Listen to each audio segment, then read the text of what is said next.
Road സുരക്ഷാ രംഗത്തും traffic മാനേജ്മെന്റിലും royal Oman പോലീസിന് വീണ്ടും ആഗോള അംഗീകാരം. AI സാങ്കേതികവിദ്യ ഉപയോഗിച്ച് റോഡ് സുരക്ഷ ഉറപ്പാക്കിയ റോയൽ ഒമാൻ പോലീസിനെ ലോകാരോഗ്യ സംഘടനയുടെ അന്താരാഷ്ട്ര സാങ്കേതിക സമിതിയിലേക്ക് തെരഞ്ഞെടുത്തു. ഒമാന്റെ റോഡ് സുരക്ഷാ നയങ്ങൾക്ക് ആഗോളതലത്തിൽ കൂടുതൽ കരുത്തു പകരുന്നതാണ് ഈ നേട്ടം.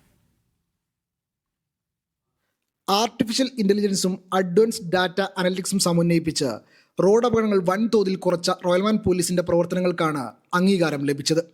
റോഡ് സുരക്ഷാ നിയമനിർമ്മാണത്തിനായുള്ള ലോകാരോഗ്യ സംഘടനയുടെ ഗ്ലോബൽ ടെക്നിക്കൽ കമ്മിറ്റിയിലേക്കാണ് പ്രാദേശിക പ്രതിനിധിയായി ROPയെ തെരഞ്ഞെടുത്തത്. ഈ അന്താരാഷ്ട്ര ഫോറത്തിൽ പങ്കെടുക്കുന്ന ഏക സുരക്ഷാ സൈനിക വിഭാഗം കൂടിയാണ് റോയൽ ഒമാൻ പോലീസ്.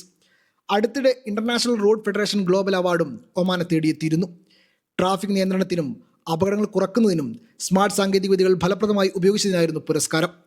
അത്യാധുനിക സാങ്കേതികവിദ്യകൾ നടപ്പിലാക്കിയതിലൂടെ സുൽത്താനിലുടനീളം ഗതാഗതക്കുരുക്ക് കുറയ്ക്കാനും പൊതുജന സുരക്ഷ വർദ്ധിപ്പിക്കാൻ കഴിഞ്ഞെന്നുമാണ് ROPയുടെ വിലയിരുത്തൽ. ഒമാന്റെ റോഡ് സുരക്ഷാ നയങ്ങൾക്ക് ആഗോളതലത്തിൽ കൂടുതൽ കരുത്ത് പകരുന്നതാണ് ഈ നേട്ടം. Media 1, Muscat.